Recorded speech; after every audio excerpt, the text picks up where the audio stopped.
그렇게 변동폭이 크지는 않습니다. 근데 소득하고 재산의 변동이 있으면 그러니까 그게 몇 명쯤 되냐고요? 제가 많은 사람. 탈락자와 신규자의 규모를 네, 아무나 얘기하세요. 복지부 연금정책관 답변드리겠습니다. 매월 단위로도 이렇게 움직이는데요.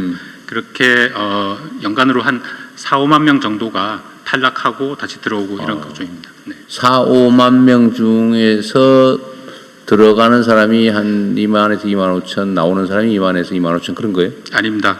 탈락자가 그렇고 또 이렇게 들어오는 그 사람들도 정도가 4, 5만 명이 들어가고 4, 5만 명이 네. 떨어진다. 네. 그 떨어진 사람 막 엄청 불만일 텐데. 월간으로 변동이 그렇게 되는 겁니까?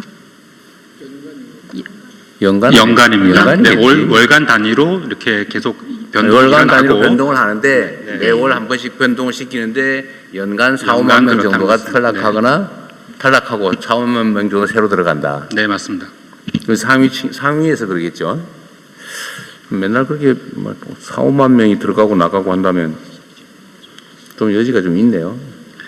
예, 여기 그 소득 하나로만 하는 게 아니고 재산까지 해서 이게 어느 정도 환가된 그런 기준 가지고 하는데 이제 많은 언론이나 이런 데 지적하는 데가 강남같이 꽤 선호되는 지역에 여유 있는 아파트를 가지고 있는데 재산은 굉장히 많은데 소득이 없기 때문에 인정소득. 받는 사람들이 꽤 있습니다. 그래서 그런 근데 가진 부동산은 원래 월 소득으로 환산하지 않아요? 근데 그 환산 기준이라는 것이 통념적으로 생각하는 것 같이 그렇게 정교하게 되지 않아서 사람들이 생각하는 저런 재산을 가진 사람 왜 기초연금을 받느냐 이런 게 꽤 지적이 있어서 그런 부분을 좀 개선 방안을 같이 짜고 있습니다. 그 진짜 개선해야 될 것 같아요. 정말 지원받아야 될 사람은 뭐 빠지고 그것도 활용해가지고 안 받아도 될 사람이 받고. 선정 기준을 개편하는 거 하나 하고 하우 상박을 어떻게 재배분할 네. 건가에 대한 두 가지를 다양한 모형을 가지고 현재 논의 중에 있습니다. 여기 네. 말씀하신 것 같이 기준을 정하면 그 이제 경계선에서 왔다 갔다 할 수는 있는데 그게 매월 기준으로 하는 것이 사실 그게 어떤지 연 단위로 기준을 조금 정교하게 하면 연 단위로 조정하는 게 낫지 어떤 달에는 포함됐다 안 됐다 하는 게 사람들에게는 어떤 그건 뭐 나중에 점검을 근데 이제 만으로 65세에 진입하시는 어르신들이 생일 기준으로 진입을 하시기 때문에 매번 새로 진입자들에 대한 평가, 신청 평가가 진행이 되고 있습니다. 그 아까 대답하셨던 분, 신규로 나이가 돼서 들어오는 사람은 그건 너무 당연한 거고, 내가 물어보고 싶은 거는 심사를 어쨌든 하잖아요. 70% 안에 들어가냐, 바뀌냐, 아니냐 해서 들어가 있다가 당신은 이제 안 돼. 사망한 경우 빼고 당신은 소득 기준을 넘었어라고 탈락하는 사람 몇 명쯤 됩니까? 몰라요? 지금 말씀하신 게 그 신규 말고 탈락자가 얼마나 되냐고요? 네, 탈락자 사망을 안 했는데 네. 탈락한 사람이 얼마나 되냐고요? 소득 재산 기준이 초과해서 탈락하시는 아니 그 사람이 몇 명이나 되냐고요? 그게 아까 말씀드렸던 4, 5만 명. 4, 5만 명이라고 말씀드린 겁니다.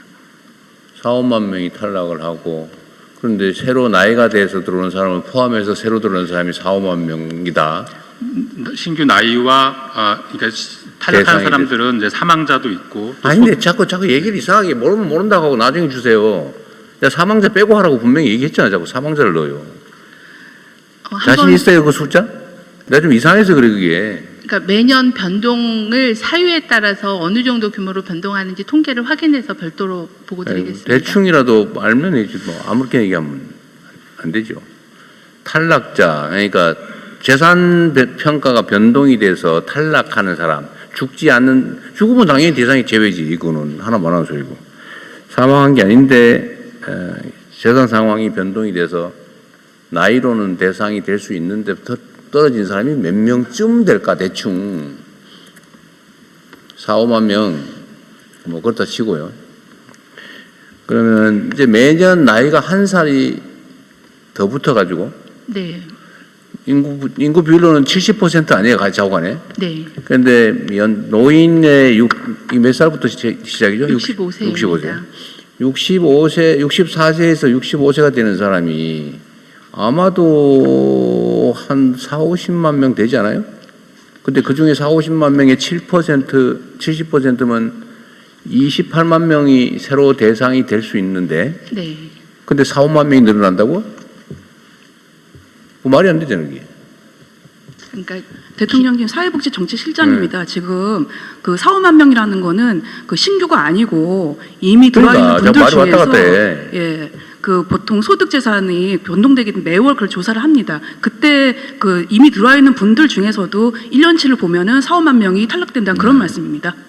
그러니까 근데 뭐 그게 뭐 신규자까지 막 얘기 넣었다 뺐다 하니까 말이 이상해져서 내가 그러잖아요. 4~5만 명 정도의 변동이 들어가고 나오고 간다.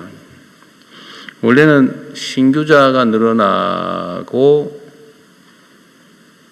70%는 각 나이대별로 70%를 저희가 평가하나요? 매년 그 선정 기준액을 정해 놓습니다. 그러니까 노인 70% 정도를 커버할 수 있는 선정 기준액을 매년 정하고 그 기준을 가지고 들어오고 나가고를 판단을 하는 거기 때문에 연령군별로 70%를 맞추는 그건 건 아니겠고 아닙니다. 전체를 예. 어쨌든 65세가 넘은 노인들 전체 중에서 네. 일정한 기준을 딱 놓고 그 기준 넘으면 빼고 네. 미아는 넣고. 현재 기준은 70%이고 70%를 맞추려면 소득 수준으로는 한 72, 3% 정도 기준을 해야 70% 정도를 선정을 할 수가 있거든요. 자, 지금 현재로는 기초연금 대상자가 절대 숫자가 늘어날 수밖에 없는 구조죠. 절대 인구가 늘기 때문에 그러니까 그렇습니다. 65세 이상이 네, 네.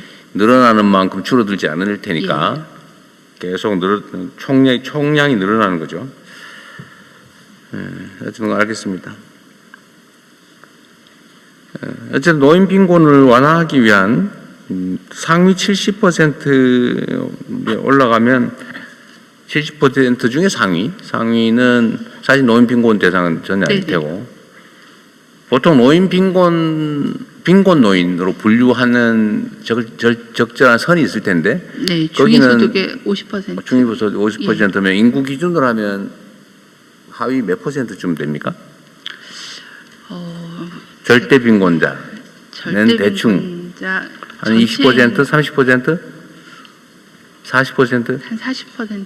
네. 그 정도? 지금 저희가 이번에 그 OECD가 발표하는 통계에는 66세를 기준으로 국제 기준을 네. 냈는데요. 그게 40%였다가 30%대로 좀 낮아지기는 했습니다. 지금 이제 네. 노인 빈곤 인구가 네, 상대적 아주 빈곤은 미세하게 계속 낮아지고 30% 줄어 내려가지고 있던데 35.9%로 낮춰졌습니다. 35.9 네, 35.9%로 낮아졌습니다. 노인 인구 중에서 하위 35.9%가 빈곤 인구에 해당된다. 네. 40% 되었는데 35.9%로 감소를 했습니다. 그 35%에 대한 지원액은 절대 빈곤을 벗어나기 위해서는 뭐 어쨌든 한참 더 네. 지급의 지원액을 늘려야 되는 상황이네요. 대통령님 말씀 주신 대로 자살자의 노인 자살률이 연령대별 자살률에서는 가장 높습니다. 이제 거기에는 빈곤도 있고 질병도 있어서 기초연금이나 노인 일자리가 도입되면서 경제적인 이유로 인한 자살이 좀 감소했고요. 그리고 최근에 이제 통합돌봄을 도입하게 되면 돌봄 서비스가 같이 제공되기 때문에 사회적 고립이나 이런 방치 부분이 좀 줄어서 그런 부분들이 자살을 줄이는 데 도움이 될 거라고 생각합니다. 그러겠네요. 어쨌든 그 문제도 있고 청소년 자살은 주 원인이 뭐예요? 청소년인 경우에는 주로 그 학업에 대한 스트레스 또는 이제 왕따 같은 그런 사회적 고립 문제, 또 SNS에 대한 중독 이런 다양한 그런 정서적인 문제. 제일 많은 거는 예. 제일 많은 게 지금 그거는 이제 아마 뭐 그런 인간 관계 위기에서 오는 거가 많을 거라고 생각하는데요. 올해 저희가 교육부랑 학업 이유가 제일 큰 것 같다 여전히. 예, 관계에서 오는 위기가 관계 많을 것 위기. 같습니다. 예, 그래서 올해 저희가 교육부랑 청소년 심리 부검을 처음으로 도입을 합니다. 그래서 심층적으로 어떤 원인이 네. 자살에 이르렀는가에 대한 분석을 좀 해서 데이터 기반으로 네. 대책을 만들도록 하겠습니다. 지금까지는 그 소위 뭔 자살 심리 부검. 심리 부검을 지금까지는 많이 안 했나 보죠? 성인들을 대상으로 해서 한 1,600명 정도 매년 하고 있는데요. 청소년에 대해서는 저희가 아직 하지 안 했군요. 못했었습니다. 예. 하여튼 자살 대책은 각 부처청이 조금씩 다 관련성이 있는데 그중에 제일 관련성이 높은 게 아마 보건복지 같아요. 네. 잘 챙겨 주시기를 바라고요.